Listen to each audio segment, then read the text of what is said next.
안녕하세요. 자, 수업 시작하겠습니다. 13페이지에서 이제 대단원 2단원 민주국가와 정부 시작되었습니다. 1단원에서 조금 추상적인 개념들로 어려우셨다면 2단원에서는 조금 더 구체화되고 여러분 눈에 보이는 기관들에 대해서 배우시게 될 겁니다. 우선 대단원 2단원은 정부 형태의 이해라는 단원으로 시작합니다. 전 세계에 200개의 국가가 있다면 아마 200개의 정부 형태가 있을 겁니다. 그만큼 각 국가별로 그 국가의 체제나 시스템에 적합한 정부 형태를 가지고 있는데요.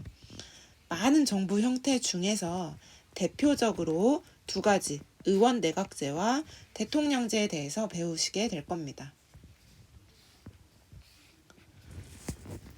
아무래도 민주국가의 정부 형태인 만큼 가지고 있는 특징들이 좀 있습니다. 민주주의의 원리 중 권력 분립의 원리 기억나시나요? 국가 권력을 쪼갰죠?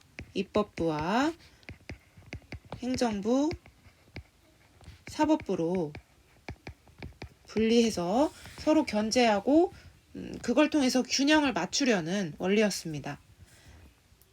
그 중에서 독립적으로 존재하는 사법부는 제외하고 이 입법부랑 행정부가 어떤 관계에 있느냐를 기준으로 분류할 수 있는 정부 형태 두 가지입니다. 자, 이제 시작해 볼게요. 우선 대통령제든 의원 내각제든 공통점이 있습니다. 권력 분립이라는 거죠. 그래서 입법을 담당하는 의회와 행정권을 담당하는 행정부로 나뉜다. 요거는 두 정부 형태의 공통점입니다. 의회와 행정부로 나뉘는 거. 네. 자, 그 다음에 여러분, 의회는 어떻게 뽑히나요? 어떻게 구성되죠? 네, 국민들의 선거로 의회는 구성이 됩니다. 이건 역시 대통령제나 의원내각제 둘 다 가지고 있는 공통점이에요. 얘도 복사하겠습니다. 자, 이거는 공통점인 거예요. 대통령제든 의원내각제든 입법부, 의회, 행정부, 정부로 구분된다. 의회는 국민의 선거로 구성이 된다. 까지는 공통점입니다. 그런데 이제 중요한 거는 이 행정부를 구성하는 방식에서 두 정부 형태가 차이를 보이게 됩니다. 자, 대통령제부터 할게요. 대통령제는 행정부의 수반의 명칭이 대통령입니다. 행정부의 우두머리의 명칭이 대통령이고 대통령은 어떻게 뽑냐?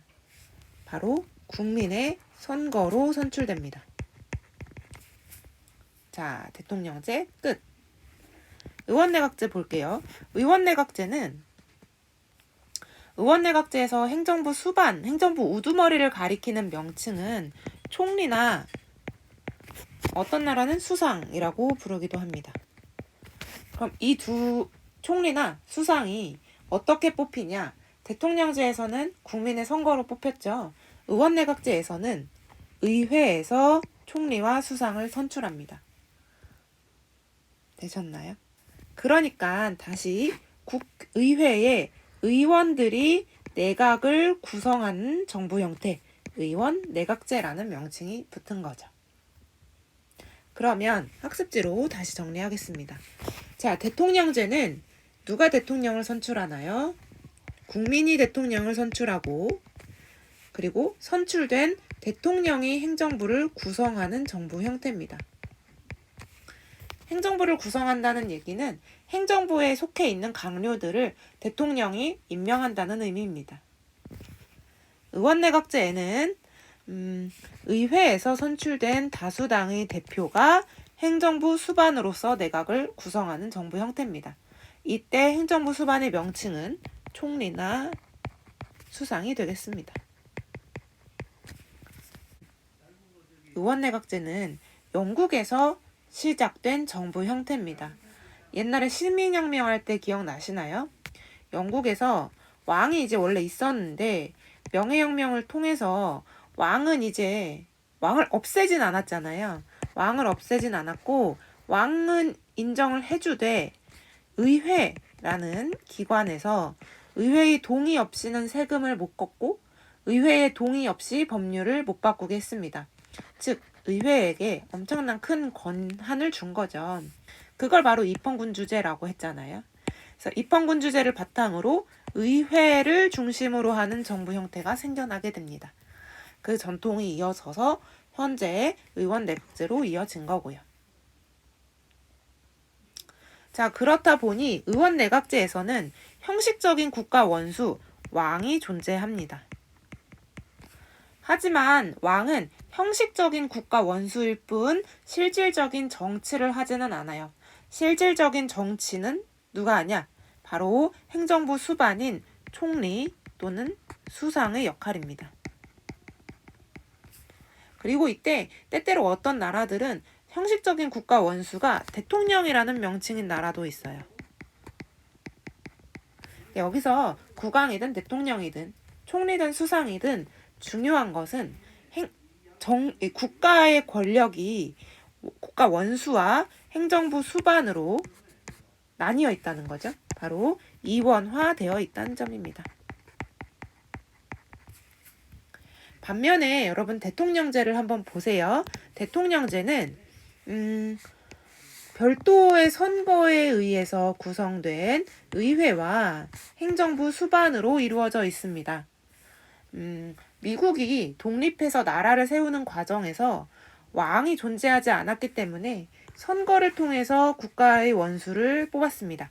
그리고 그 국가의 원수가 행정부 수반도 맡게 된 거고요. 그래서 대통령제의 국가 구조는 대통령이 국가 원수이면서 행정부 수반이 되는 거죠. 즉, 대통령으로 일원화되어 있다라고 생각하시면 됩니다. 이해 가시나요? 자, 그러면 이 구조에서 또 나오는 특징들이 있습니다. 우선 대통령제부터 볼게요. 우리한테 익숙한 대통령제의 경우에는 엄격한 권력 분립을 원칙으로 하고 있습니다.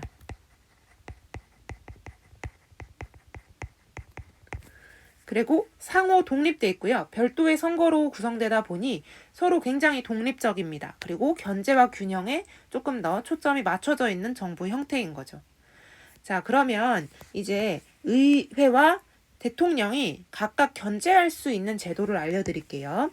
대통령제는 우선 대통령의 법률안 거부권이라는 제도가 있습니다. 법률안을 만드는 건 여러분 의회의 고유 기능입니다. 입법 기능인데 그것이 잘못되거나 잘못 행사되고 있을 때 대통령이 법률안 거부권을 행사함으로써 법률안을 확정짓지 못하게 하는 제도가 있어요. 그 권한을 법률안 거부권이라고 하고 대통령이 의회를 견제하는 수단으로 쓰입니다. 자, 그럼 반면에 의회는 어떻게 대통령을 견제할 수 있을까요? 여러분 아마 실제로 뉴스에서 보셨을 거예요. 우리나라에서도 있었으니까 대통령이 여러 가지 큰 헌법적 가치를 어기는 잘못을 했을 때 그 대통령은 어떻게 됐죠? 탄핵됐죠. 탄핵되는 과정에서 의회가 하는 역할이 있습니다. 바로 헌법재판소에 탄핵 심판을 요청하는 일입니다. 그 권한을 탄핵을 소추한다라고 얘기해요. 탄핵 소추권입니다. 그래서 의회는 대통령을 탄핵 소추권을 통해서 견제할 수 있습니다. 또한 이렇게 상호 독립된 구조이기 때문에 의원과 강요는 겸직할 수 없습니다. 이 의회에서 일하는 사람을 의원이라고 하고요. 행정부에서 일하는 사람을 강요라고 하는 건데 일반적으로 장관을 떠올리시면 됩니다. 대통령제는 엄격한 권력 분립이라서 의회에서 일하는 의원이 강요를 같이 할 수는 없다라고 생각하셔요. 자, 마지막으로 이 행정부에서 의회의 법률안 제안 과정에서 행정부가 법률안을 제안하는 거 대통령제에서는 불가능합니다. 자, 의원내각제로 넘어오면, 근데 의원내각제는 여러분 이제 생각을 한번 해보면 이 의회에서 행정부 대표를 뽑다 보니 행정부 대표는 다수당의 대표가 되는 경우가 많습니다. 다수당이 존재할 경우 다수당의 대표가 행정부의 수반이 돼요. 그렇다 보니 행정부와 의회의 사이가 좋을 수밖에 없죠.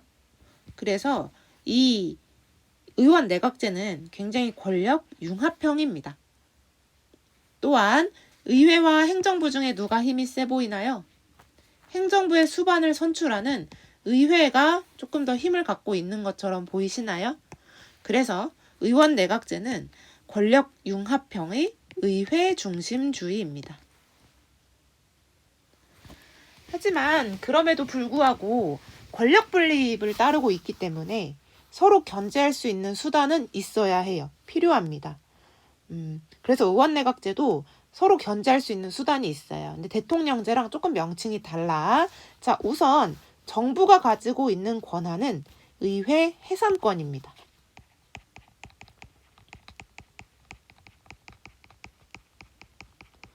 의회를 해산해버릴 수 있고요. 의회가 해산되면 바로 다음 선거를 치러서 새로운 의회를 구성하게 할 수 있습니다. 자, 의회에서도 정부를 견제할 수 있는데요. 어떻게 견제할 수 있냐면 내각 불신임이라는 제도가 있어요. 내각, 바로 이 행정부를 불신임하는 겁니다. 그럼 어떻게 되냐면 총리가 실각해요. 새로운 총리를 선출합니다. 의회에서.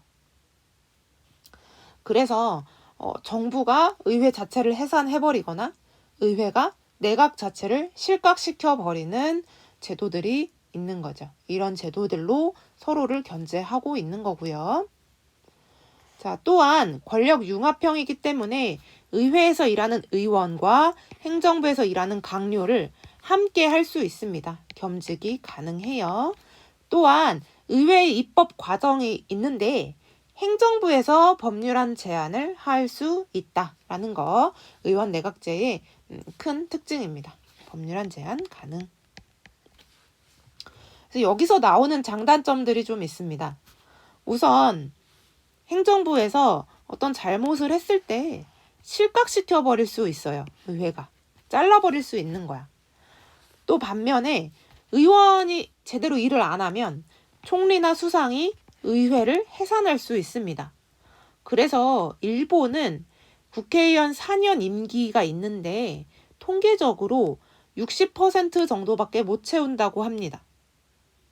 이 말인 즉슨 본인의 잘못된 어떤 정치적 행동에 대해서 책임을 지게 하는 거죠. 그래서 의원 내각제는 대통령제에 비해 정치적 책임에 민감하다라는 장점이 있습니다. 또한 의회 중심이기 때문에 다양한 국민적 요구에 충실하고요. 또한 의회와 내각이 친해요. 권력 융합적이에요. 그래서 내각이 어떤 정책을 수행하기 위해 필요한 법안을 의회에서 잘 만들어주는 거죠. 혹은 의회에서 만든 법률을 내각이 정책으로 빨리빨리 실행하는 거고요. 그래서 아주 효율적인 정책 수행이 가능하다라는 점이 의원 내각제의 장점입니다.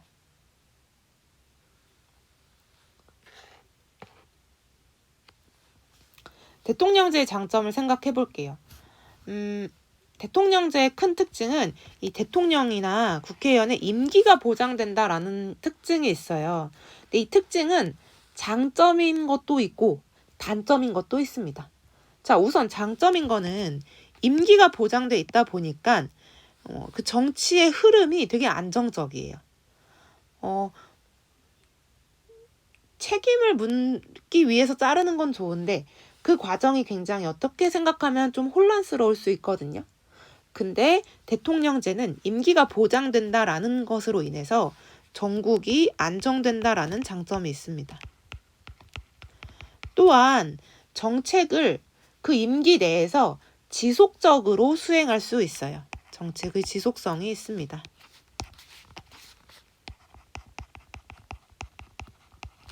또한 다수당이 의회에서 다수당이 자기들 맘대로 법을 통과시킨다든지 과반수의 정당을 다수당이라고 하니까요.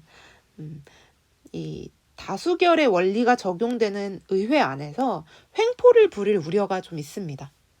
근데 대통령제에서는 그걸 막을 수 있는 수단이 마련돼 있어요. 뭐였죠? 바로 법률안 거부권입니다.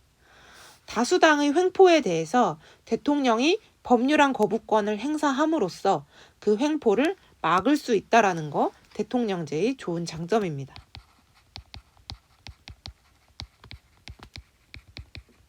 그 말인 즉슨 법률안 거부권이 존재하지 않는 의원내각제에서는 다수당의 횡포를 견제하기가 곤란합니다.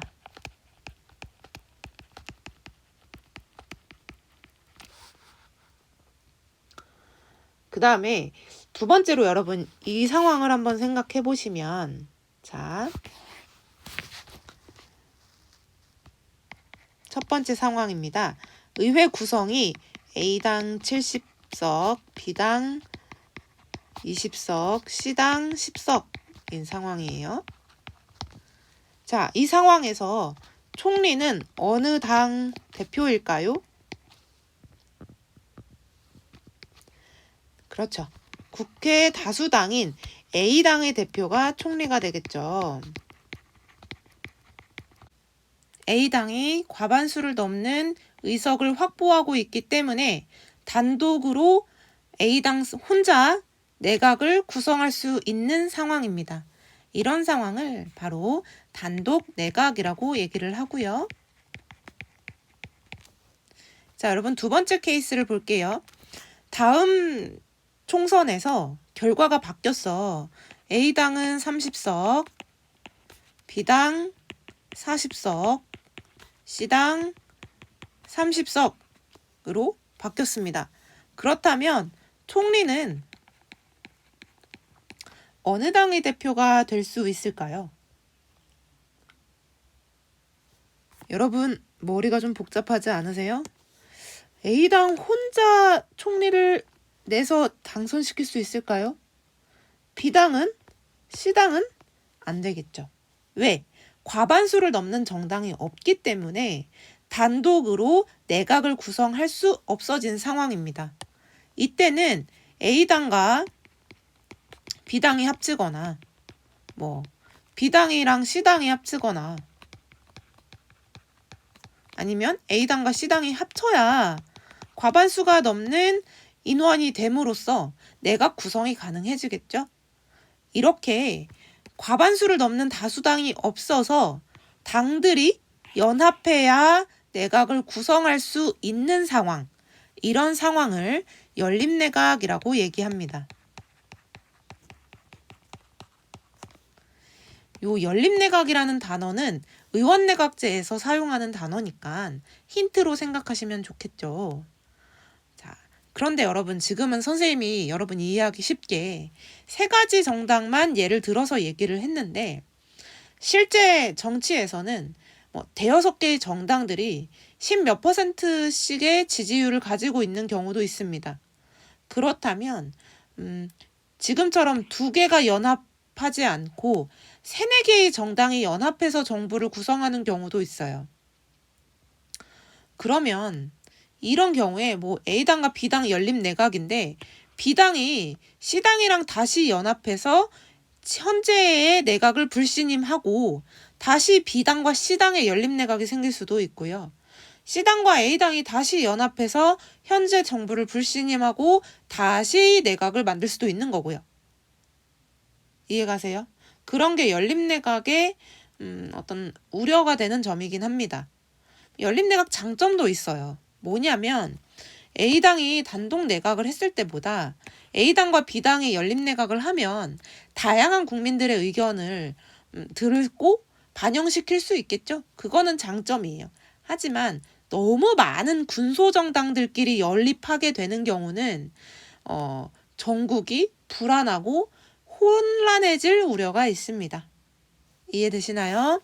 자, 그래서 군소정당이 너무 많이 마구잡이로 생길 시에는 전국이 불안해질 우려가 있다. 특히 언제? 연립내각을 수립할 때 그렇습니다. 자, 여러분 이렇게 의회 구성을 가지고 정부 형태와도 연관 지을 수 있어야 돼요. 자, 얘들아 방금 선생님이 들은 예를 대통령제도 한번 가져와 볼게요. 대통령제에서 생각을 해볼게요. 자, 1번 상황입니다. 1번 상황에서 대통령은 어떤 당일까?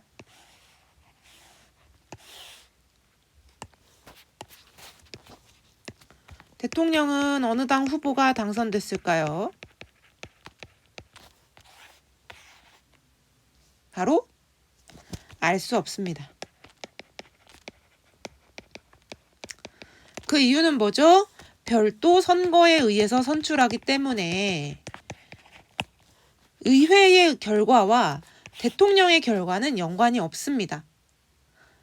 최근에 했던 우리나라 대선을 생각해 보셔도 현재 우리나라 국회의 다수당은 더불어민주당이지만 대통령 선거에서 당선된 후보는 국민의힘 정당 후보가 당선됐잖아요. 즉, 이 의회 구성과 대통령은 연관이 없습니다. 두 번째 경우도 마찬가지죠. 의회 구성이 어떻건 대통령은 알 수가 없어요. 자, 근데 선생님이 이제 설명을 하기 위해서 예를 하나 들게요. 자, 만약에 A당이다. 자, 만약에 대통령이 A당이라면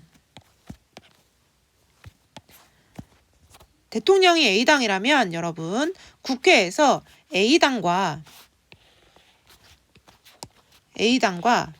B씨당의 지위가 달라지게 됩니다. 자, 이때 대통령을 배출한 A당을 가리키는 용어는 바로 야당이에요. 여당이에요. 그리고 대통령을 배출하지 못한 나머지 정당을 모두 일컫는 말로 야당이라는 단어를 사용합니다. 여기까지 되셨나요? 자, 그러면 두 번째 상황도 볼게요. 두 번째 상황도 그대로야. 대통령은 그대로예요. 대통령은 그대로 A당이야. 만약에 대통령이 A당이라면 마찬가지로 이때의 여당은 A당이고 나머지 B당, C당은 야당입니다. 그런데 조금 상황이 틀려져요. 여러분이 대통령이라고 생각해봐. 여러분이. 그러면 1번 상황에서 대통령 하고 싶어요? 2번 상황에서 대통령 하고 싶어요?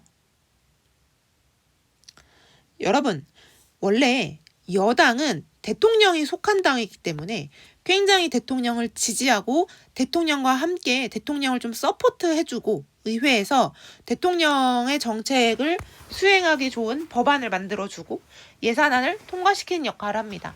반면에 야당은 대통령과 즉 정부와 다른 정당, 여당을 견제하는 역할을 하거든요. 그러면 여러분 1번 상황에서 대통령 하고 싶어요? 2번 상황에서 대통령 하고 싶어요? 그렇죠. 당연히 1번 상황에서 하고 싶으시겠죠? 왜? 1번 상황은 여당은 크고 야당은 작잖아요. 여대 야소니까 나를 지지해주는 여당이 크고 나를 좀 견제하는 야당은 작은 이런 상황이 좋지 않을까요? 두 번째 상황은요. 여러분 여당은 작아. 100석 중에 30석밖에 안 되잖아.